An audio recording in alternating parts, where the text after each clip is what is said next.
సద్గురుభ్యో నమః. శక్తిద్వైరహిత శుద్ధ నిర్గుణ తత్వ ప్రబోధక శ్రీ పూర్ణానంద బ్రహ్మానందార్య సద్గురుభ్యో నమో నమః.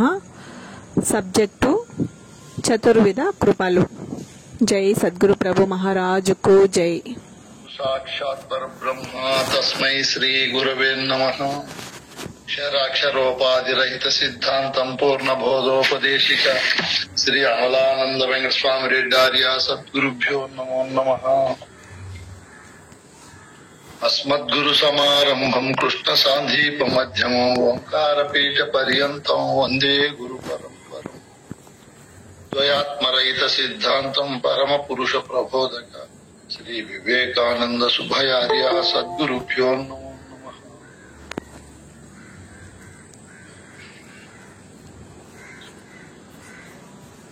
ఈరోజు మనము మానవోపాధికి వచ్చి పరిపూర్ణ బోధన తెలుసుకొని సమస్త భ్రమలను భ్రాంతులను వదులుకొని అనహంకార శరీర స్థితిని సర్వోత్కృష్టమైనటువంటి సద్యోజాత ముక్తిని పొంది జీవిస్తున్నామంటే వెనుక ఎంతో మంది మహనీయులు ఎన్నో రోజులు కష్టపడి ఈ పరిపూర్ణ బోధన మనకు అందించడం వల్ల మనం ఆ విద్యను తెలుసుకొని ఆ విద్యా ఫలాలు అనుభవిస్తున్నాం. ఇంత సర్వోత్కృష్టమైనటువంటి మహోపకారం చేసినారు పెద్దలు, మన గురు పరంపర గురువులు.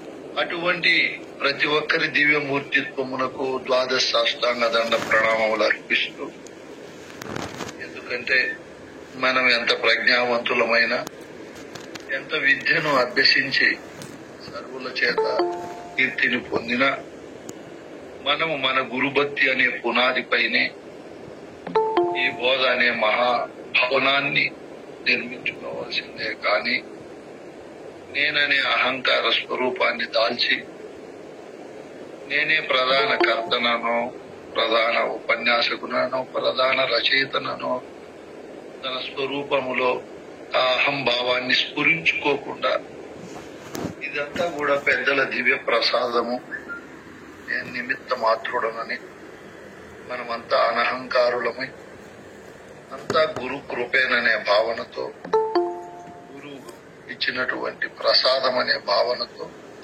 వినయము విధేయత కలిగి అన్ని కాలాల్లో తన గురువును కృతజ్ఞతాపూర్వకంగా, అంటే ఎక్కడో అజ్ఞానంగా అవివేకంగా అంధకారంగా ఉండే మనకు గురువు గారు మన స్థానానికి వచ్చి ఈ బోధన చెప్పి ఈ బోధా ఫలాలను అనుభవింప చేస్తున్నాడంటే ఇది సామాన్యమైన విషయం కాదు.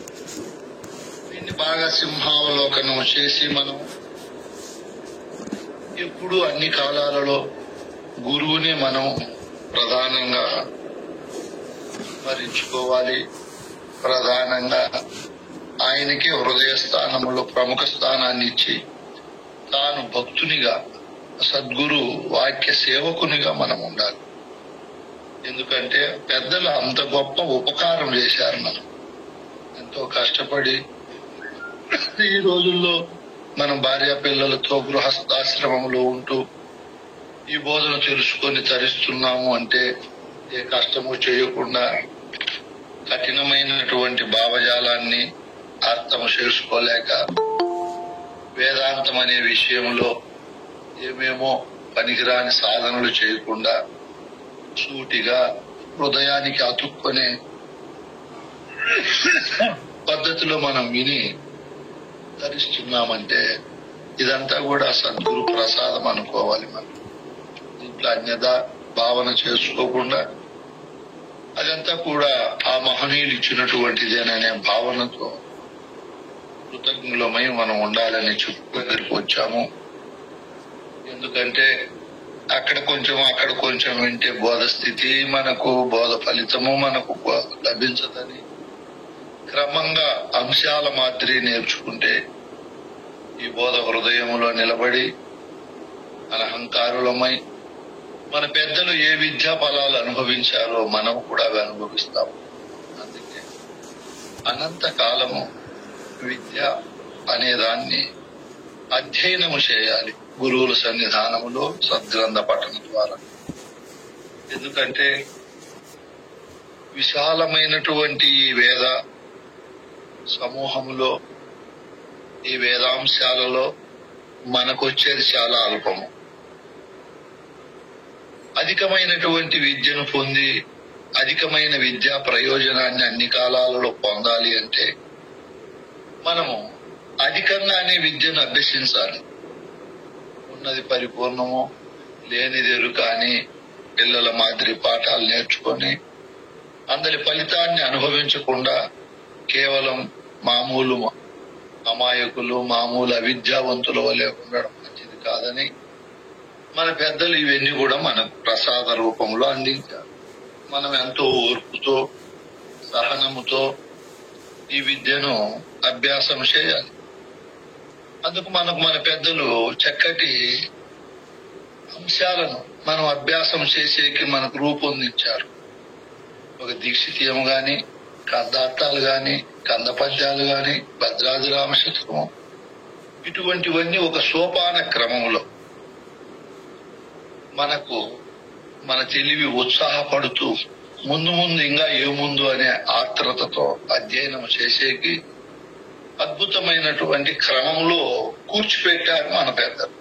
మనము కూడా దాన్ని ఆ పద్ధతిలోనే అధ్యయనము చేసి హృదయాంతరాల్లో దాన్ని ప్రతిష్టాపన చేసుకుని అనునిత్యము అనుష్ఠాన పరులమై ఉంటే ఎరుకకు ఉండే మరుపు అనే స్వాభావిక గుణము తొలగిపోయి ఎరుకకు స్వతసిద్ధంగా ఉన్నటువంటి స్థితి, అంటే మరుపులో లేకుండా అదే ఆరూఢములో ఉండే భావాన్ని కలుగుతారు. అందుకే మనం చక్కగా గురు సన్నిధానములో ఈ విద్యను అభ్యాసం చేయాలి. ఈ క్రమంలో మనం ముందు ఎన్నో సబ్జెక్టులు నేర్చుకున్నాము. మానవ జన్మ శ్రేష్టత్వము ఎలా అవుతాదని, ఆ తరువాత ఈ సృష్టికంతా దేవుడు ఒక్కడే, ఆ దేవుడు గురుదేవుడని, ఆ తరువాత చతుర్విధ పురుషార్థాలు, ఆ తరువాత ఆ సప్తవిధ గురువులు, ఆ తరువాత మనం 24 మంది గురువులు, ఆ తరువాత సశిష్యుడు ఎలా ఉంటాడు, ఆ తరువాత సద్గురువు ఎలా ఉంటాడు, గురు శిష్యులు ఉభయులు ఎలా ఉంటారు, మొదలైన అంశాలను మనం అధ్యయనం చేసుకుంటూ ముందుకు పోతున్నాం. ఎందుకంటే ఎలా అంటే అలా అధ్యయనం చేస్తే కుదరదని, ఇదంతా క్రమం, ఒక క్రమము. ఆ క్రమములో మనం అచల గురువు లక్షణాలు, అచల శిష్య లక్షణాలు, అచల గురువు శిష్యుల సంబంధము అనేది 8వది మనం ఈ మధ్య కాలంలో బాగా చక్కగా విచారించాం. ఇప్పుడు 9వది చతుర్విధ కృపలు. ఈ చతుర్విధ కృపలు మానవ జన్మకు వచ్చి ఇంత సుఖకరమైన జీవితం అనుభవిస్తూ ఎంతో ఉత్కృష్టమైనటువంటి ఫలాలన్నీ అనుభవిస్తున్నామంటే వెనుక ఎంతో పరిణామం ఉండాలి. ఎన్నో అంశాలు, ఎన్నో తత్వాలు మనకు సహకరించడం వల్ల మనం ఈ రోజు ఇంత సుభిక్షంగా ఉన్నాం. ఆ తత్వాల సమూహాన్ని ఈశ్వర తత్వము అంటారు. ఈరోజు బ్రహ్మ అనే తెలివి, మిగతా మీ రూపాల్లో ఉండే తెలివి ఇంత బోధను తెలుసుకొని, ఇంత ఆనందపడి, ఇంత సుఖాన్ని అనుభవిస్తా ఉంది అంటే వెనుక మనకు అంతఃకరణం అనేది ఉండాలి. అంతఃకరణము ఉంటే ఆ అంతఃకరణం అనే సింహాసనం పైన ఈ నేననే అహము లేదా నేననే తెలివి, నేననే ఎరుక ఉంటారు. ఈ ఎరుక తనకు తానుగా ఎవరి సహాయము లేకుండా మనుగడ సాధించలేదు. అందుకే మనం చక్కగా ఆలోచన చేసినప్పుడు నిరవయవ ఆకాశాన్ని ముందు సమిష్టి ప్రాణము అంటారు. సమిష్టి ప్రాణం అనేది ఉన్నప్పుడే దహరాకాశం అనేది ఉంటుంది. దహరము అంటే సమిష్టి అంతఃకరణం. ఈ అంతఃకరణము ఉండాలంటే నిరవయవ ఆకాశం ఉండాలి. నిరవయవ ఆకాశం ఉండాలంటే భూతాకాశం ఉండాలి. భూతాకాశం ఉండాలి అంటే సూర్యాకాశం ఉండాలి. సూర్యాకాశం ఉండాలి అంటే పరిపూర్ణ పరాకాశం ఉండాలి. అంటే నేను అనే తెలివి ఇంత పని చేసి ఇన్ని రకాలుగా వ్యవహారాలు చేయాలంటే క్రింద ఇంత పరివారం ఉండాలి. నీకు నీవుగా ఎవరి సహాయము లేకుండా ఏ తత్వాన్ని నువ్వు ఉపయోగించుకోకుండా ఏ పని చేయలేవు. అందుకే పెద్దలు దేహి దేహములు రెండింటినీ కలిపి మన సిద్ధాంతములో ఎరుక అంటారు. అంటే సంయోగము చేస్తారు మన పెద్దలు. మిగతా సిద్ధాంతాల్లో వియోగము చేస్తారు. దేహి అనేది స్వయంభూ బ్రహ్మమని, అచలమని, సత్యమని, అదే సర్వవ్యాపకమని మిగతా పెద్దలందరూ చెప్పారు. మన పెద్దలు నాయన ఆ పేర్లకు తగిన వస్తువు ఇంకొకటి ఉంది. ఈ స్వయంభూ బ్రహ్మము, ఈ తెలివి, అధిష్టాన చేతన బ్రహ్మము, ఎరుక, ద్రష్ట, పురుషుడు, క్షేత్రజ్ఞుడు, కృష్ణుడు, రాముడు, విష్ణువు, బ్రహ్మ, ఈశ్వరుడు, శక్తి, ఇట్లా వస్తువుకు భిన్నంగా పరిపూర్ణమనే వస్తువు ఒకటి ఉంది. ఆ వస్తువు పేర్లు ఈ ఎరుక పెట్టుకున్నంత మాత్రాన ఇది ఆ విధంగా ఉండలేదు. పేర్లు పెట్టుకొని అనేక గ్రంథాల్లో చెప్పుకుంటా ఉంది.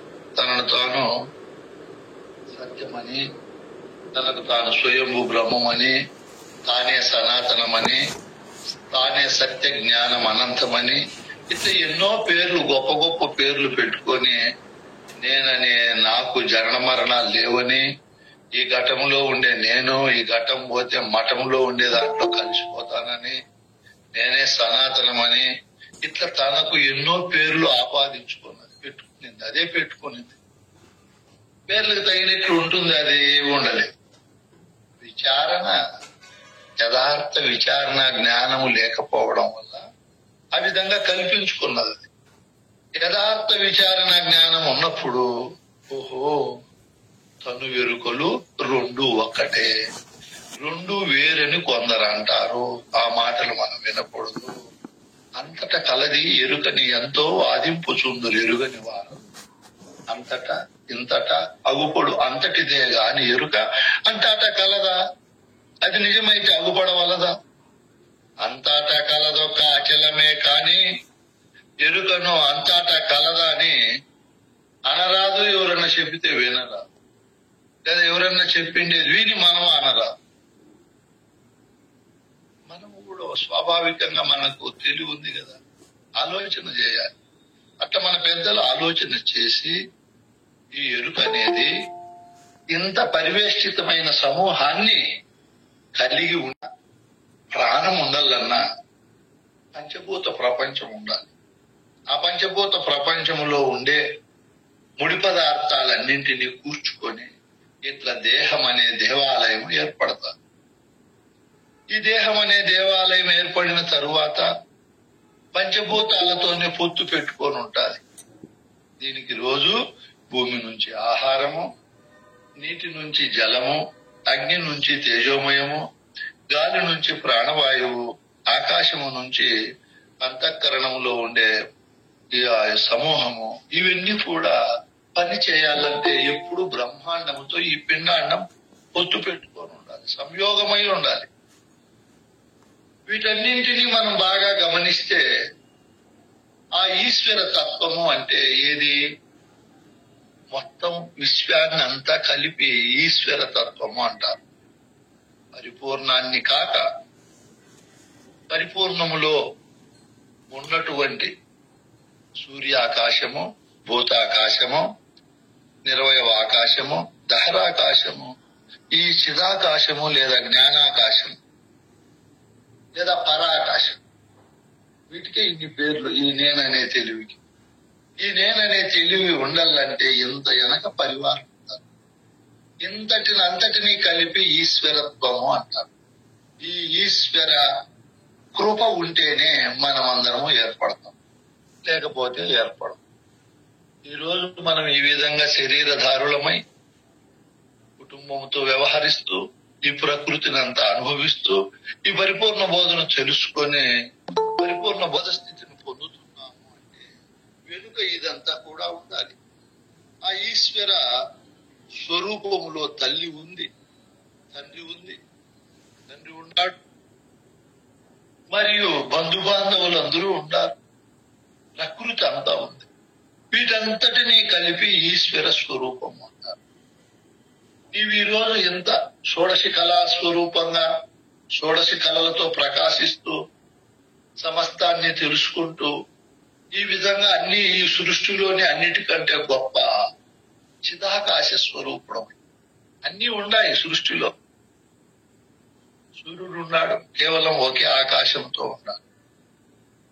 పంచభూతాలు ఉన్నాయి, అవి ఒక తత్వంతోనే ఉన్నాయి, వాటికి ప్రాణము లేదు, మరియు చిదాకాశము లేదు, వాటికి ఏమీ లేదు, వస్తువులేమో ఉన్నాయి. నీవు వాటన్నింటితో సమన్వితము చేసుకున్న దేహాన్ని పొంది దేహంలో నువ్వు చిదాకాశ స్వరూపుడవై ప్రకాశిస్తున్నావు. ఇంత గొప్ప ప్రకాశంతో ప్రకాశిస్తున్నావంటే ఎవరిచ్చినటువంటిది కానుక మనం చెప్పుకోవాలా. ఈ పంచభూతాలు, అందులో ఉన్నటువంటి తల్లి, తండ్రి, పెద్దలు, వీళ్ళందరి కృప వల్ల మనం ఈరోజు ఈ ఆకారంలో ఉన్నాం. అందుకే మనం దీన్ని బాగా గమనించి ఈ పరిణామ క్రమాన్ని అర్థం చేసుకుని ఇంత పరిణామము చెందితేనే మనం ఏర్పడ్డాం. ఫస్ట్ తండ్రిలో మనము ఏకకణ జీవిగా ఉన్నాం.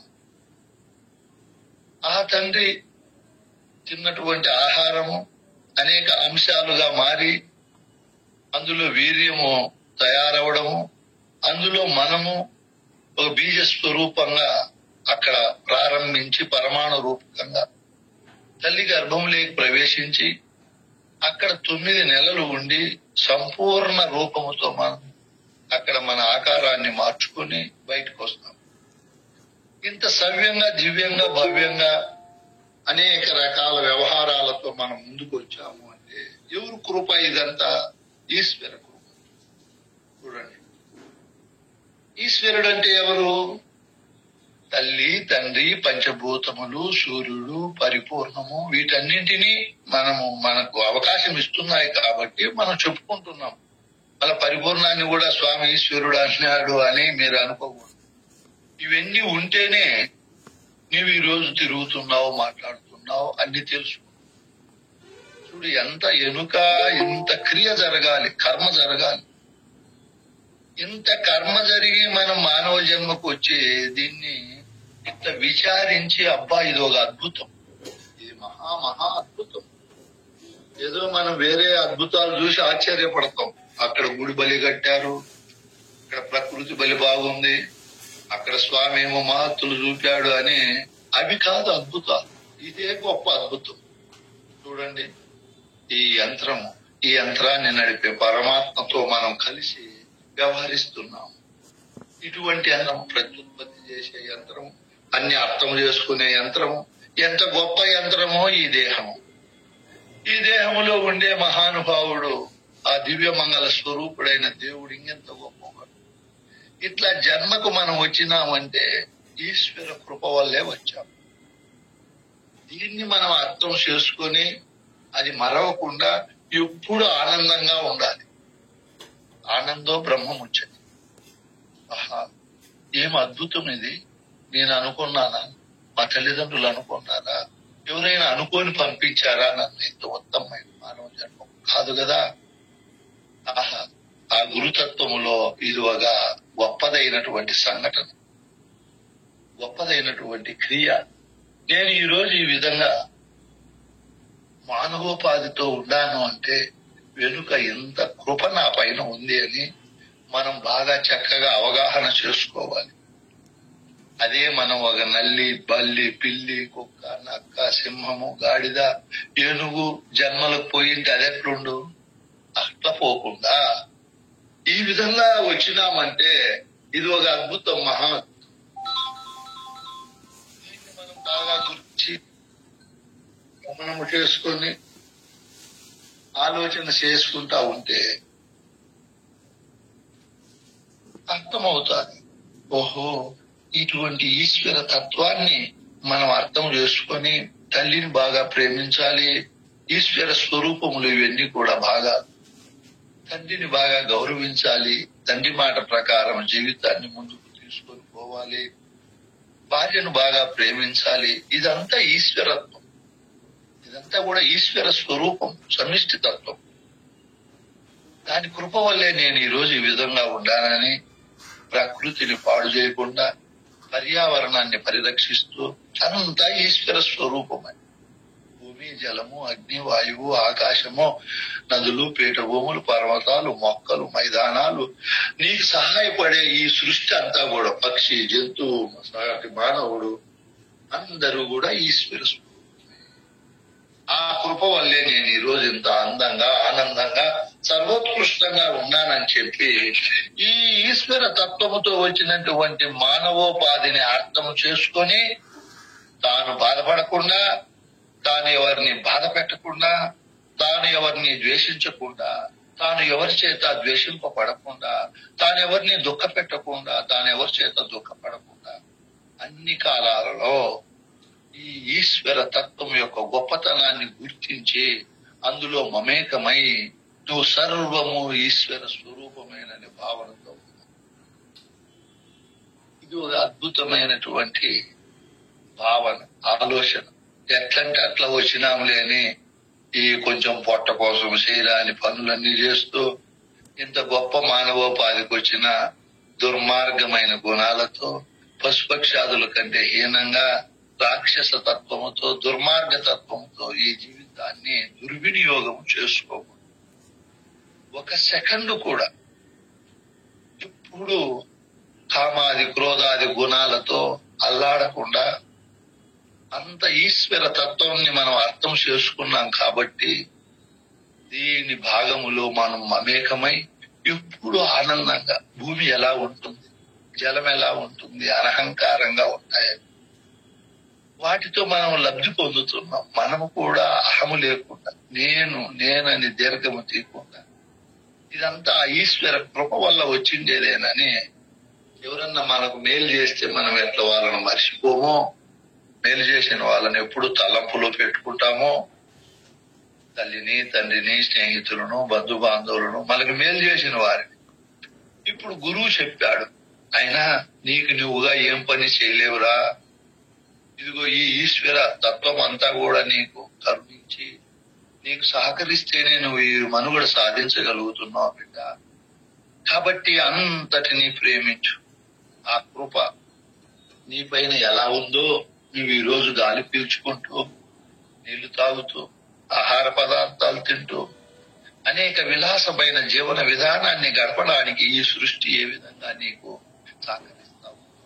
నీవు కూడా అలా సహకరించు నాయనా, సహకరించకుండా పోవద్దు అని గురువు ఈ ఈశ్వర స్వరూపాన్ని గురించి చెప్పి, ఆ కృప వల్లే నువ్వు ఈ రోజు వచ్చావయ్యా, ఈశ్వర కృప వల్లే వచ్చావు నువ్వు మానవోపాధి. ఆయన కృప లేకపోతే నువ్వు రాలేవు. కాబట్టి హృదయం మెత్తబడి, చల్లబడి, ఎప్పుడు మనము ఆ ఈశ్వర స్వరూపాన్ని మరవకుండా, అందులో తల్లి ఉంది, తండ్రి ఉన్నాడు, భార్య ఉంది, పిల్లలు ఉన్నారు, బంధుబాంధవులు ఉన్నారు, ఆటో నడిపేవాళ్ళు, బస్సు నడిపేవాళ్ళు, చాకలి పని చేసేవాళ్ళు, మంగళ పని చేసేవాళ్ళు, గోడలు కట్టేవాళ్ళు, అందరూ ఉండాలి ఆ ఈశ్వర స్వరూపంలో. నేను ఉండాలని నువ్వెక్కడ అహంకారాన్ని స్ఫురించుకోకుండా చాలా జాగ్రత్తగా, వినయముతో, విధేయతతో ఉన్నప్పుడు ఆ ఈశ్వర తత్వాన్ని నువ్వు అర్థం చేసుకొని దాని కృపకు పాత్రుడైన వాడు సకలేంద్రియాలను వినియోగించుకుంటూ అనేక రకాలైనటువంటి సృష్టి యొక్క తత్వాలను నువ్వు అనుభవిస్తూ సృష్టిలో ఉత్తమోత్తమైన మానవ జన్మకు వచ్చి ఈ విధంగా నువ్వు ముందుకు పోతున్నావంటే ఆ ఈశ్వర కృపే. నాదేమీ లేదు, నేను నిమిత్తం ఆకూడదని అన్ని కాలాలలో చాలా వినయంగా ఉండాలి. ఈశ్వర తత్వాన్ని, దాని కృపను మనం అర్థం చేసుకొని ఒట్టి మాటలు కాదు. చెట్లు సహకరిస్తున్నాయి నీ మనుగడకు, భూమి సహకరిస్తా ఉంది, అట్లే తల్లి తండ్రి సంఘం అంతా కూడా సహకరిస్తావు. నువ్వెంత వాడు ఈ సృష్టిలో? నువ్వు అనుకుంటే ఏం సృష్టించగలుగుతావు? ఏమీ చేయలేవు నాయన. ఇంత పరిపూర్ణ బోధన తెలుసుకొని ఇంత హాయిగా తల్లి తండ్రి పెద్దలతో మమేకమై సకల విద్యలను అర్థం చేసుకుంటున్నామంటే వెనుక ఎంత పరిణామ క్రమంలో ఎంత సహాయ సహకారాలు ఈ ఈశ్వరుడు ఇచ్చింటే మనం ఇలా ఉన్నాము. కాబట్టి దాన్ని మరవకూడదు. దానికి వినయ విధేయతులమై నేననే అహంకారాన్ని చంపుకొని ఈ సృష్టి అంతా కూడా ఈశ్వర స్వరూపమని, ఆ ఈశ్వర స్వరూప కృప వల్లే నేను ఈ రోజు ఈ విధంగా షోడశి కళా స్వరూపముతో, ఇంత ఉత్తమోత్తమైన మానవ జన్మతో, ఇన్ని రకాల కళలతో నేను ప్రకాశిస్తున్నానంటే ఓ ఈశ్వర నీ కృపేనయా, నీ ప్రసాదమేనయా అని నేననే భావాన్ని స్ఫురింపజేసుకోకుండా వినయంగా ఉండాలి. ఇది ఈశ్వర కృప. ఇంత ఈశ్వర కృపతో మానవ జన్మకు వచ్చాము. ఇది అనంత కాల ప్రవాహములో కాలము కూడా ఇంత అని ఎవరు లెక్క పెట్టి చెప్పేది లేదు నాయన. మనకంటే ముందు ఎంతో కాలం జరిగిపోయింది, వెనుక ఎంతో జరిగిపోతాది. మనం మా కొడుకు మనవడు, వాళ్ళ కొడుకులు మనవాళ్ళు ఇట్లా చెప్పేకి లేదు. ముందు ఎంత జరిగిపోయిందో కాలం. కలియుగ మంది, ద్వాపర యుగ మంది, త్రేతాయుగ మంది, కృతయుగ మంది. ఈ యుగానికి 4,32,000 అని చెప్పి, ముందు ద్వాపర యుగానికి 8,64,000, త్రేతాయుగానికి 12,96,000, కృతయుగానికి 17,28,000. ఇవన్నీ కలిపితే 43,20,000. ఇట్లా ముందు ఎంత జరిగిపోయినాయో, ఎన్ని మహాయుగాలు జరిగిపోయినాయో చెప్పేది లేదు. ఎక్కడి నుంచి నువ్వు ప్రారంభిస్తావో లెక్క కుదరదు. వెనుక ఎంత జరుగుతుందో చెప్పలేదు. ఇంత అనంత కాల ప్రవాహంలో మన పాతోలమైనట్లు ఈ సృష్టి అంతా మనకి ఇప్పటి నుంచినో మన సృష్టిలో ఉన్నట్లు అహంకారాన్ని స్ఫురింపజేసుకుని కోపంతో, ఈర్ష్యతో, డంబంతో, అసూయతో ఉంటాం. అలా ఉండకూడదు. నా కాలం ఎంత ఇంత అనంత కాల ప్రవాహంలో పాంచభౌతిక దుర్బలమైన కాయంపు ఎప్పుడూ పోయేది ఎరుగలేక శతవర్షముల దాకా మితము చెప్పిరి, కానీ నమ్మరాదా? ఇంత కోట్ల సంవత్సరాల్లో 100 సంవత్సరాలు ఎంతనైనా దాంట్లో మనం 100 ఏళ్ళు ఉంటామని ఏం గ్యారెంటీ ఉంది? ఇప్పుడుండే పరిస్థితులను బట్టి 70-80 కూడా ఉండలేము. ఎవరో పుణ్యాత్ములైతే ఆ ప్రిన్సిపాల్ సార్ అట్లలో నిర్మలంగా, నిశ్చలంగా, అనహంకారంగా ఉండి ఆరాట పోరాటాలు లేకుండా తృప్తిగా 90 ఏళ్ళు 100 ఏళ్ళు ఉండగలుగుతారు. ఎవరు ఉండన్నారు? అది కాక ఏముంది, 100 ఏళ్ళు అని చెప్పినారు, నిద్రకి 50 ఏళ్ళు వెళ్ళిపోయాయి. బాల్యంలో తెలియ కొంచెం వెళ్ళిపోయాయి, ముసలితనంలో కొంచెం వెళ్ళిపోయాయి. ఈ మూడు కొంచెంలో దుఃఖమే మనం ఎక్కువ అనుభవిస్తాం. సుఖమేడుంది? వాళ్ళని విమర్శిస్తూ, వాళ్ళను ఇలా అనుకుంటూ ఏమేమోలే ఈ దుఃఖము అనేక రకాల గుణ సంయుక్తమైనటువంటి జీవన విధానముతో మనం వ్యక్తం చేసుకుంటున్నాం. అలా కాకుండా దీన్ని బాగా గమనించి ఈ మానవ జన్మ శ్రేష్టత్వాన్ని ఓహో దృష్టిలో ఎవరు అనుభవించలేని బ్రహ్మానందాన్ని, పరిపూర్ణ బోధ స్థితిని అనుభవించే హక్కు నాకే ఉంది కదా, ఆ హక్కును నేను దుర్వినియోగం చేసుకోకూడదని మానవ జన్మ శ్రేష్టత్వాన్ని గమనించి గుర్తించి సద్గురువును చేరి యథార్థ బోధన తెలుసుకొని తాను ఉండంగానే ముక్తి పొందాలి. శరీరం నుంచి, భార్య పిల్లల నుంచి, సంఘము నుంచి పొందే ముక్తి వేరు, నేననే అహంకారాన్ని నుంచి పొందే ముక్తి వేరు. అదే సద్యోజాత ముక్తి. ఈ సత్పదార్థమైనటువంటి పరిపూర్ణంలో నేను లేకనే తోసిన అసత్పదార్థ స్వరూపుడని, నా జాతకం అంతా కూడా అల్పమైనది, స్వల్పమైనదని తనకు తాను గుర్తించి ఏ విధమైన అహము గుర్తించాలి మనం మొట్టమొదటి. దీని శ్రేష్టత్వాన్ని గమనించాలి. ఓహో, ఈ జన్మకు ఉండే గొప్పగా తత్వం, గొప్పదైనటువంటి అవకాశం సృష్టిలో మనం ముందు చెప్పుకోండి. నిరవయవ ఆకాశముతో, దహరాకాశముతో, భూతాకాశముతో, సూర్యాకాశముతో ఉన్నటువంటి సృష్టి అంతా కూడా జడం. నేను అజడం, నేను అన్ని గుర్తిరిగేవాడు అని చెప్పి తన గొప్పతనాన్ని తాను గుర్తించి తాను తక్కువకు పోకుండా ఎక్కువ భావాల్లోనే ఉండాలి, గొప్ప స్థానంలోనే ఉండాలి. మీకు చెప్పాను నేను, అధర్మము కంటే ధర్మము శ్రేష్టమైనది, అన్యాయం కంటే న్యాయము శ్రేష్టమైనది, మరియు హింస కంటే అహింస శ్రేష్టమైనది. జీవ గుణాల కంటే ఈశ్వర గుణాలు శ్రేష్టమైనవి. మనం ఈశ్వర గుణాలను కలిగి ఉండాలి. ఇట్లా కలిగి ఈ జన్మను గుర్తించి ఇప్పుడు మన పెద్దలు ఈ విధంగా మానవ జన్మకు వచ్చి వాళ్ళు ఎంతో శ్రేష్ఠులైనారు. రాముడు ఎంతో శ్రేష్ఠుడయ్యాడు.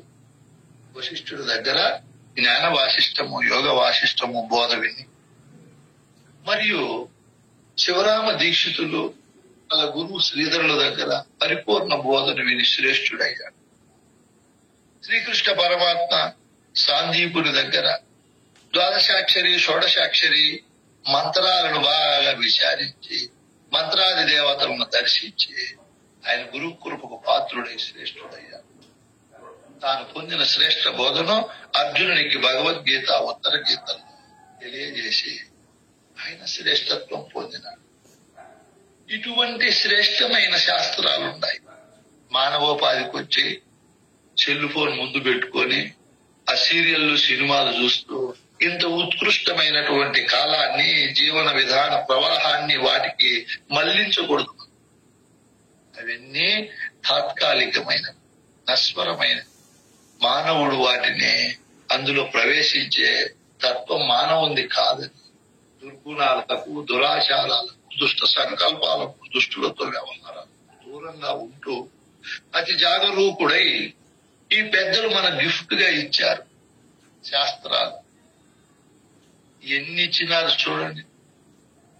గురువు దగ్గరికి రాక పూర్వమే ఈ శాస్త్రాలన్నీ చదవాలి. మనకి కొంచెం అవగాహన ఉంటుంది. మన హృదయంలో జ్ఞానం అనే భాండాగారం అంతా ఉంటుంది. మనం ఒక కారు కొన్నా, ఒక సెల్ ఫోన్ కొన్నా, ఒక బుక్లెట్ ఇస్తారు మనం, అవి ఎలా వినియోగించుకోవాలి అని. అలాగే ఈ మానవోపాధిని ఎలా వినియోగించుకోవాలో తెలియజేసే ఉత్కృష్టమైన గిఫ్ట్ ఇచ్చారు మన దగ్గర. బుక్లెట్లు ఉన్నాయి. మనం వచ్చి మానవుడు ఆ శాస్త్రాలను పరిశోధన చేయాలి.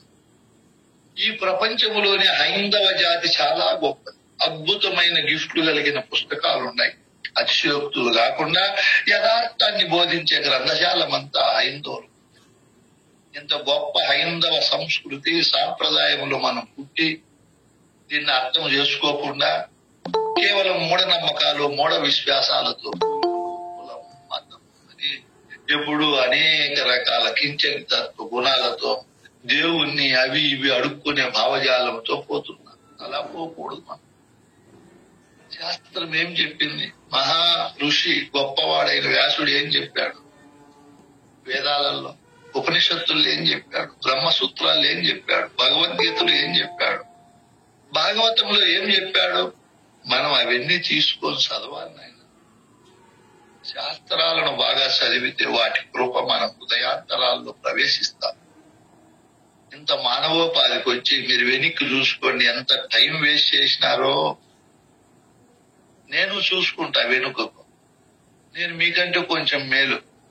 ఎన్నో శాస్త్రాలు చదివి పెద్దలను సేవించి ఇంత జ్ఞానాన్ని సంఘటితం చేసుకొని ఒక గంట కూడా నేను వేస్ట్ చేయనట సమయం. మీరు వచ్చి మా ఆశ్రమంలో చూడండి, నన్ను గమనించండి.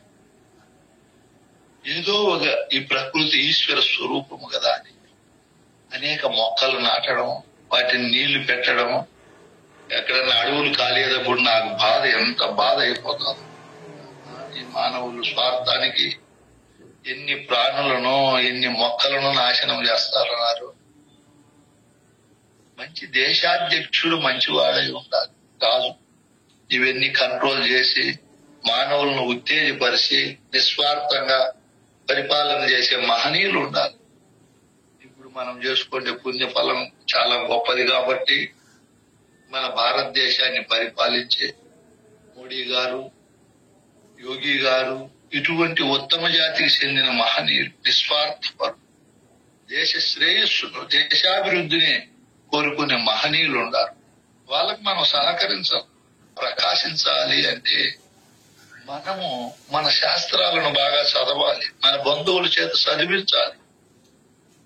బర్త్డేలు, మ్యారేజ్ డేలు, ఏంటివన్న గృహప్రవేశాలు జరిగినప్పుడు తిక్క క్యారీలు, ఏదో చైనా బొమ్మలు, హాంకాంగ్ బొమ్మలు తీసుకొని పోయి వాళ్ళకి ఇవ్వకూడదు గిఫ్ట్ గా. మ్యారేజే జరుగుతా ఉందనుకో భగవద్గీతను తీసుకొని పోయి ఇవ్వండి, లేదా మన సాంప్రదాయంలో దీక్షితం తీసుకొని పోయి ఇవ్వండి. ఇప్పుడు పరిపూర్ణ వాళ్ళ సోపాన క్రమం అని ఒక బుక్ నేను తయారు చేశాను.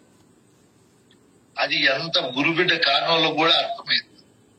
అట్లాంటివి తీసుకొని పోయి గిఫ్ట్ గా ఇవ్వాలి. వాళ్ళ మన సాంప్రదాయాన్ని పెంచి పోషించాల, వాటిని చదవమని చెప్పాలి. బంధువుల దగ్గర పోయినప్పుడు తిక్క రాజకీయాలు, పనికిరాని మాటలు, ఏంటేంటో అన్ని మాట్లాడు, ఇట్లా పనికొచ్చే మాటలు మాట్లాడాలి. వాళ్ళ ఇంట్లో మన పాత్ర అద్భుతంగా సృష్టించుకోవాలి. ఇదిగోనైనా ఎందుకు ఇవన్నీ పెట్టుకున్నారు షోకేజీలు? దానివల్ల ఏం లాభం రా? మీ ఇంట్లో ఒకటన్నా మన సాంప్రదాయ గ్రంథం ఉందా? ఏం గ్రంథం చదివారు మీరు? ఎందుకు వేస్ట్ చేసుకుంటున్నారు జీవితం? ఇవన్నీ నేర్పాలి. అయినా నేను ఒకనే కాదు, మనం అందరూ నేర్చుకోవాలి. శాస్త్ర కృప ఉండాలంటే శాస్త్రాలు బాగా చదవాలి. చదివితే నీకు ఎంతో జ్ఞానం వస్తుంది. భగవద్గీతను చదవండి, అర్థం చేసుకోండి. ఒక భాగవతం తీసుకొని చదవండి, అర్థం చేసుకోండి. వేదాలు తీసుకోండి, ఉపనిషత్తులు తీసుకోండి, రామాయణం తీసుకోండి, భారతం తీసుకోండి. ఏవీ ఉండవు. నేను బాగా గమనిస్తానా, మన ప్రపంచంలో 100 కోట్ల మంది హిందువులు ఉంటే వాళ్ళల్లో 100 మందికి కూడా ఈ గ్రంథాల పైన పట్టు లేదు. ఇది అతిశయోక్తిగా ఎక్కడ పోతా ఉంది? మిగతా మతాలు చూడండి, వాళ్ళ చేతిలో ఎప్పుడు వాళ్ళ మత గ్రంథం ఉంటుంది. ఎంత పవిత్రంగా పెట్టుకుంటారో వాళ్ళ ఇంట్లో వాళ్ళు. వాటిని మనం చెప్పేవాళ్ళు లేరు నాయన, దోసుకుంటున్నారు. మనం చర్చికి పోతే ఏ ఫీజు ఉండదు, మసీదుకు పోతే ఏ ఫీజు ఉండదు, సర్వసమానం.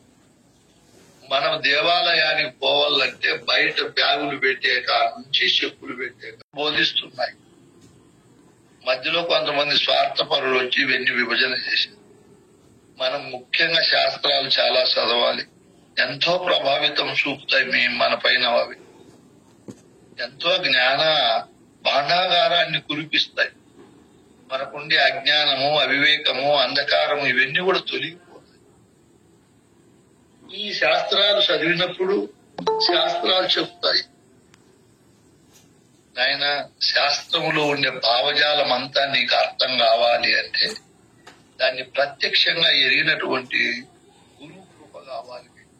శాస్త్ర కృప కావాలి అంటే శాస్త్రాలన్నీ చదవాలి.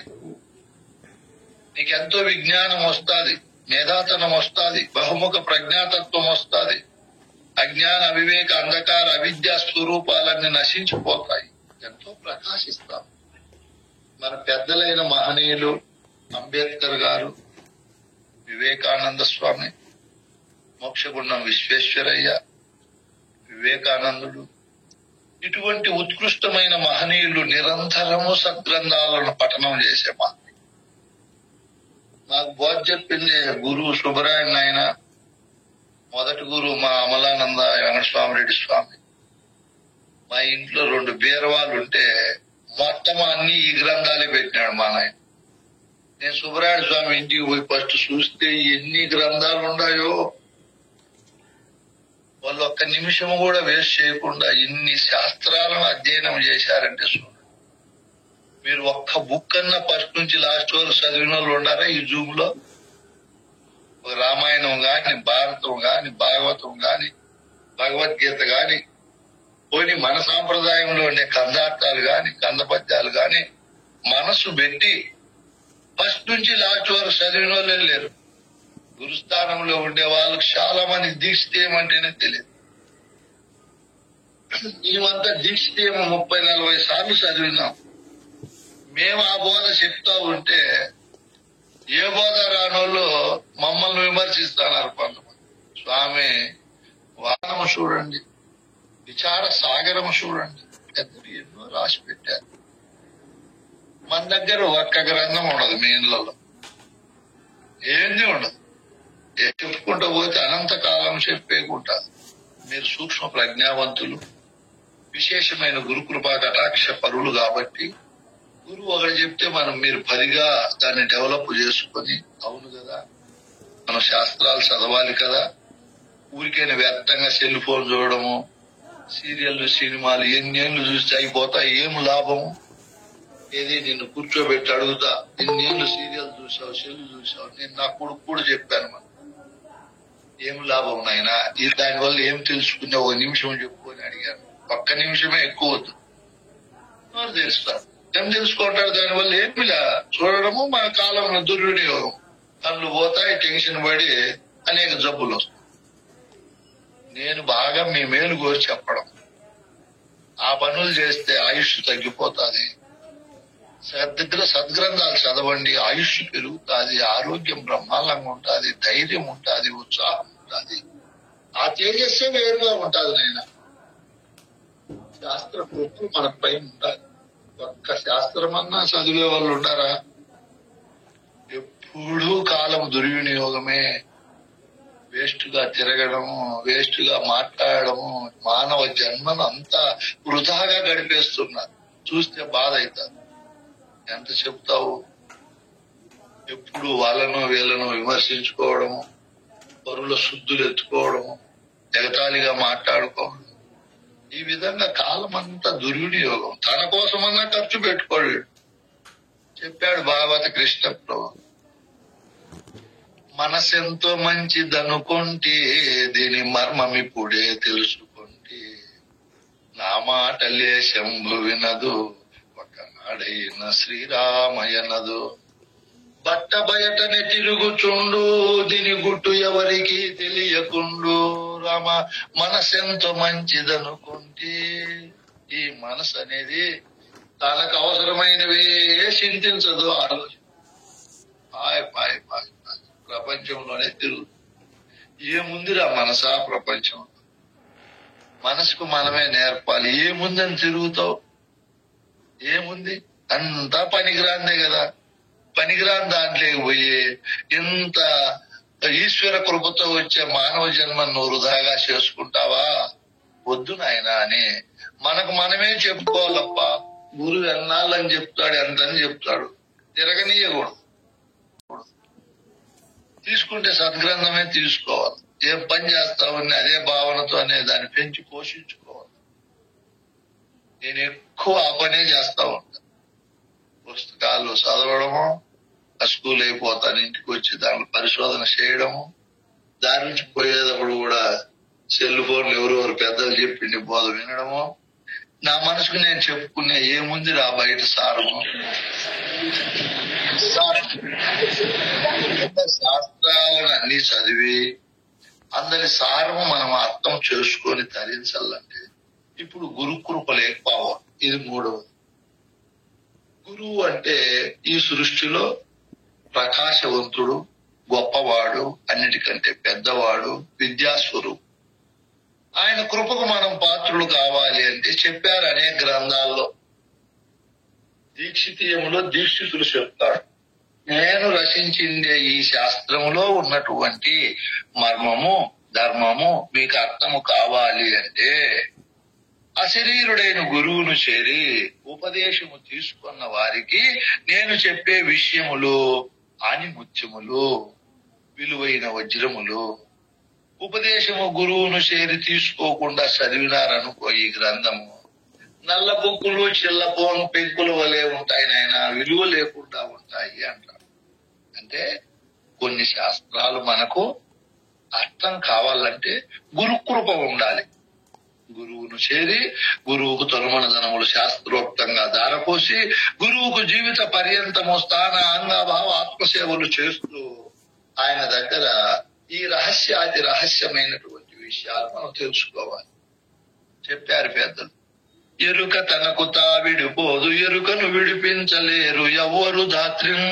గురుడొకడు తప్ప గురునకు పరిచర్యనర్చి బోధ పద్ధతి విని తిరిగి రాని పద్ధతిగా నేను. ఎరుక విడిచిపోవాలన్నా గురుకృప ఉండాలి. అపరోక్షమౌని మనుషులకు పరోక్షం బైన బయలు గురుకృప లేకం. గురుకృప లేకపోతే అపరోక్షంగా ఉన్నటువంటి పరిపూర్ణము నీకు ప్రత్యక్షము కాదు నైనా, అపరోక్షంగానే ఉండిపోతాది. కాబట్టి గురుకృప కలగాలి అంటే ఖచ్చితంగా మనము ప్రత్యక్షంగా పరిపూర్ణం దర్శింపజేసుకోవాలి అంటే గురుకృప ఉండాలి. ఇన్ని కోణాలలో ఎరుక సృష్టిలో ఏదో ఒక విషయానికి బంధింపబడి ఉంది. సమస్త బంధముల నుంచి విడువబడి తాను లేని స్థితిని పొందాలి అంటే గురుకృప ఉండాల్సిందే. ఏ విధంగా అయినా కూడా చెప్పాడు భావతి కృష్ణ ప్రభు. ఏ పురుషుడు గురువర్యుని శ్రీపాదము పట్టలేదు సేలుగా నా తండ్రి పుస్తకమును చూసిన ఏ పట్టుల నిల్వకేగో ఇది నిజమయ్యా. ఓ నరులారా ఇటు తెలియారయ్యా, ఈ పరమ గోప్యము ఎవరిరుగా లేరయ్యా. నా పలుకు మదిలోన నాటిన వారికే ఇది నిజమయ్యా. అంత నిజం అని ఎందుకు చెప్తున్నాడు ఆయన? గురుకృపకు మనం పాత్రుడు కావాలి. అశరీరుడు సాంప్రదాయ పరిపూర్ణ బోధను క్షుణ్ణంగా ఎరిగిన నిరహంకారుడైన గురువు దగ్గరికి మనం పోయి శాస్త్రోక్తంగా గురువుకు మనము ఇచ్చేటివి ఇచ్చి సమర్పించి ఆ గురు బోధను మనము దీర్ఘకాలం 12 సంవత్సరములు అంటాడు శివరామ దీక్ష. ఇంకా దీర్ఘకాలం అంటాడు. మీకు ఇప్పుడు అర్థమైతా ఉంటారు బోధ. మీరు జూమ్ లో క్రమం తప్పకుండా వింటున్నారు కాబట్టి అశరీరుడైన గురువు చెప్పే బోధ ఎట్లుంటుంది, మనం ఇంతవరకు తెలుసుకోండి బోధ ఎంత స్థానంలో ఉంది, మనం దాన్ని రీచ్ కావాలంటే ఇంకెంత కష్టపడాలనేది ఇప్పుడు తెలుస్తూ ఉంటుంది మీకు. చంద్రప్ప స్వామి దేవమ్మ వాళ్ళు అంటారు, అబ్బా స్వామి ఈ రోజు బలి బాగుంది, అట్లా ఇట్లా మాకు ఇప్పుడు అర్థమవుతా ఉంది. అంటే మీరు చేసిందే ఈ పుణ్యం ఇప్పుడు ఫలిస్తారు. ఇంతకాలం బోధ వింటే అప్పుడు ఫలం వస్తారు. మిగతా దానికి టైం ఉంటుంది. దీనికి టైం పెట్టారు. శనగ చెట్లు అయితే 3 నెలలు, 3.5 నెలలు, కంది చెట్లు అయితే 6 నెలలు, మామిడి చెట్లు అయితే 7-8 సంవత్సరాలు, టెంకాయ చెట్లు అయితే 12 సంవత్సరాలు, తాటి చెట్టు అయితే 16 సంవత్సరాలు కాయలు కాసేది. ఈ పరిపూర్ణ విద్య మనం సంపూర్ణంగా అర్థం చేసుకుని విద్యా ఫలాలు అనుభవించాలి అంటే గురువుకు దీర్ఘకాలం సేవ చేయాలి. సేవ చేయడం అంటే కాళ్ళు వత్తడం ఇంకోటి కాదు. తీసుకుంటే సద్గ్రంథమే తీసుకోవాలి. ఏం పని చేస్తామని అదే భావనతోనే దాన్ని పెంచి పోషించుకోవాలి. నేను ఎక్కువ ఆ పనే చేస్తా ఉంటా. పుస్తకాలు చదవడము, ఆ స్కూల్ అయిపోతాను ఇంటికి వచ్చి దాని పరిశోధన చేయడము, దాని నుంచి పోయేటప్పుడు కూడా సెల్ ఫోన్లు ఎవరెవరు పెద్దలు చెప్పింది బోధ వినడము, నా మనసుకు నేను చెప్పుకునే ఏముంది రా బయట సారము, శాస్త్రాలను అన్ని చదివి అందరి సారము మనం అర్థం చేసుకొని తరించాలంటే ఇప్పుడు గురుకృప లేకపోవాలి. ఇది 3వది. గురువు అంటే ఈ సృష్టిలో ప్రకాశవంతుడు, గొప్పవాడు, అన్నిటికంటే పెద్దవాడు, విద్యాస్వరూపు. ఆయన కృపకు మనం పాత్రులు కావాలి అంటే చెప్పారు అనేక గ్రంథాల్లో. దీక్షితీయములో దీక్షితులు చెప్తారు, నేను రచించిందే ఈ శాస్త్రములో ఉన్నటువంటి మర్మము, ధర్మము మీకు అర్థము కావాలి అంటే అశరీరుడైన గురువును చేరి ఉపదేశము తీసుకున్న వారికి నేను చెప్పే విషయములు ఆనిముత్యములు, విలువైన వజ్రములు. ఉపదేశము గురువును చేరి తీసుకోకుండా చదివినారనుకో ఈ గ్రంథము నల్ల బుక్కులు చిల్లపోను పెంకుల వలె ఉంటాయి నాయన, విలువ లేకుండా ఉంటాయి అంటారు. అంటే కొన్ని శాస్త్రాలు మనకు అర్థం కావాలంటే గురుకృప ఉండాలి. గురువును చేరి గురువుకు తొలమన ధనములు శాస్త్రోక్తంగా దారపోసి గురువుకు జీవిత పర్యంతము స్థాన అంగభావ ఆత్మసేవలు చేస్తూ ఆయన దగ్గర ఈ రహస్యాది రహస్యమైనటువంటి విషయాలు మనం తెలుసుకోవాలి. చెప్పారు పెద్దలు. ఎరుక తనకు తావిడిపోదు, ఎరుకను విడిపించలేరు ఎవ్వరు ధాత్రిం. గురుడొకడు తప్ప గురునకు పరిచర్యనర్చి బోధ పద్ధతి రాని పద్ధతిగా నేను ఎరుక విడిచిపోవాలన్నా గురుకృప ఉండాలి. అపరోక్షమౌని మనుషులకు పరోక్షం పైన బయలు గురుకృప లేకం. గురుకృప లేకపోతే అపరోక్షంగా ఉన్నటువంటి పరిపూర్ణము నీకు ప్రత్యక్షము కాదు నాయనా. అపరోక్షంగానే ఉండిపోతాది. కాబట్టి గురుకృప కలగాలి అంటే ఖచ్చితంగా మనము ప్రత్యక్షంగా పరిపూర్ణం దర్శింపజేసుకోవాలి అంటే గురుకృప ఉండాలి. ఇన్ని కోణాలలో ఎరుక సృష్టిలో ఏదో ఒక విషయానికి బంధింపబడి ఉంది. సమస్త బంధముల నుంచి విడువబడి తాను లేని స్థితిని పొందాలి అంటే గురుకృప ఉండాల్సిందే. ఏ విధంగా అయినా కూడా చెప్పాడు భావతి కృష్ణ ప్రభు. ఏ పురుషుడు గురువర్యుని శ్రీపాదము పట్టలేదు సేలుగా నా తండ్రి పుస్తకమును చూసిన ఏ పట్టుల నిల్వకేగో ఇది నిజమయ్యా. ఓ నరులారా ఇటు తెలియారయ్యా, ఈ పరమ గోప్యము ఎవరిరుగా లేరయ్యా. నా పలుకు మదిలోన నాటిన వారికే ఇది నిజమయ్యా. అంత నిజం అని ఎందుకు చెప్తున్నాడు ఆయన? గురు కృపకు మనం పాత్రుడు కావాలి. అశరీరుడు సాంప్రదాయ పరిపూర్ణ బోధను క్షుణ్ణంగా ఎరిగిన నిరహంకారుడైన గురువు దగ్గరికి మనం పోయి శాస్త్రోక్తంగా గురువుకు మనము ఇచ్చేటివిచ్చి సమర్పించి ఆ గురు బోధను మనము దీర్ఘకాలం 12 సంవత్సరములు అంటాడు శివరామ దీక్ష. ఇంకా దీర్ఘకాలం అంటాడు. మీకు ఇప్పుడు అర్థమైతా ఉంటాది బోధ. మీరు జూమ్ లో క్రమం తప్పకుండా వింటున్నారు కాబట్టి అశరీరుడైన గురువు చెప్పే బోధ ఎట్లుంటుంది, మనం ఇంతవరకు తెలుసుకోండి బోధ ఎంత స్థానంలో ఉంది, మనం దాన్ని రీచ్ కావాలంటే ఇంకెంత కష్టపడాలనేది ఇప్పుడు తెలుస్తా ఉంటుంది మీకు. చంద్రప్ప స్వామి దేవమ్మ వాళ్ళు అంటారు, అబ్బా స్వామి ఈ రోజు బలి బాగుంది, అట్లా ఇట్లా మాకు ఇప్పుడు అర్థమవుతా ఉంది. అంటే మీరు చేసిందే ఈ పుణ్యం ఇప్పుడు ఫలిస్తారు. ఇంతకాలం బోధ వింటే అప్పుడు ఫలం వస్తుంది. మిగతా దానికి టైం ఉంటుంది. దీనికి టైం పెట్టారు. శనగ చెట్లు అయితే 3 నెలలు 3.5 నెలలు, కంది చెట్లు అయితే 6 నెలలు, మామిడి చెట్లు అయితే 7-8 సంవత్సరాలు, టెంకాయ చెట్లు అయితే 12 సంవత్సరాలు, తాటి చెట్లు అయితే 16 సంవత్సరాలు కాయలు కాసేది. ఈ పరిపూర్ణ విద్య మనం సంపూర్ణంగా అర్థం చేసుకుని విద్యా ఫలాలు అనుభవించాలి అంటే గురువుకు దీర్ఘకాలం సేవ చేయాలి. సేవ చేయడం అంటే కాళ్ళు ఎత్తడం ఇంకోటి కాదు. బాగా జ్ఞానముతో సేవించాలి.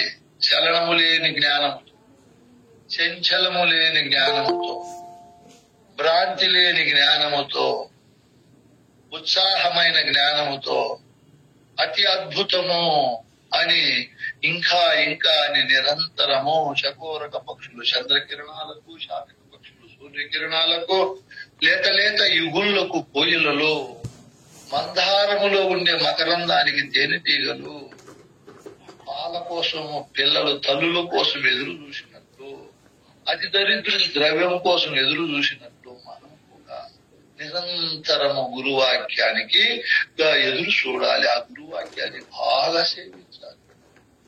బాగా సేవిస్తేనే నీళ్లు తిండి ఇవన్నీ కూడా శరీరం ఆరోగ్యంగా ఉంటాయి. అజ్ఞాన వివేక అంధకారాలతో ఉండే ఈ ఎరుక వాటిని పోగొట్టుకోవాలి అంటే, ప్రకాశించాలి అంటే ఎప్పుడు గురువు వాక్యాన్ని మనము వినాలి. ఆ విధంగా వింటేనే గురు కృపకు మనం పాత్రులైతాం. గురు కృపకు పాత్రుడు కావాలంటే ఆషామాషి కాదు. ముందుండే 2 కృపలను సద్వినియోగం చేసుకోవాలి. ఈశ్వర కృపను గుర్తించి ఈశ్వర స్థానంలో నువ్వు ఎలా ఉండాలో నేను మీకు ఎన్నో కోణాలను చెప్పాను. అలా ఉండాలి. అన్ని ధర్మాలు సవ్యంగా, సరళంగా, దివ్యంగా నువ్వు ఆచరించాలి. సకల సులక్షణమై ఉన్నటువంటి జీవన విధానాన్ని కలిగి ఒప్పులు తల్లి, తండ్రి, భార్య అందరి చేత నువ్వు మనకు అంత సులక్షణ సంపదలు కలిగి ఉంటావు. ఊరికేనే కాదు నేను చెప్పుకుంటా పోతే ఎన్ని ఉంటాయి. ఈ విధంగా ఈశ్వర తత్వాన్ని అర్థం చేసుకుని అన్ని ధర్మాలను నువ్వు ఆచరిస్తూ ధర్మబద్ధమైన జీవనం చేస్తూ ఇప్పుడు శాస్త్రాలను తీసుకొని బాగా ఆ కృప పాత్రుడు కావాలి. శాస్త్రములు ఏం చెప్పిందో ఆ పద్ధతిలో నువ్వు ముందుకు పోవాలి. ఈ విధంగా నీవు ఉన్నప్పుడు గురు కృపకు పాత్రుడు అవుతావు. నీకు ఈశ్వర కృప అర్థం కాక, శాస్త్ర కృప అర్థం కాకపోతే గురువు ఎంత చెప్పినా ఏటికి నీళ్లు మోసినట్లు ఉంటారు. చెవిటి వారి దగ్గర శంఖం ఊదినట్లు ఉంటారు. గుడ్డి వారికి రంభను చూపించి పొగినట్లు ఉంటారు. గుడ్డి వారికి కండ్లే కనపడవు, ఏం సుఖమో. మూగవానికి సరిగమలు నేర్పించినట్లు ఉంటారు. షండునికి ఊర్వశినిచ్చి పెళ్లి చేసినట్లు ఉంటారు. అవన్నీ కూడా వ్యర్థమైపోతాయి అని అర్థం, పనికి రాకుండా.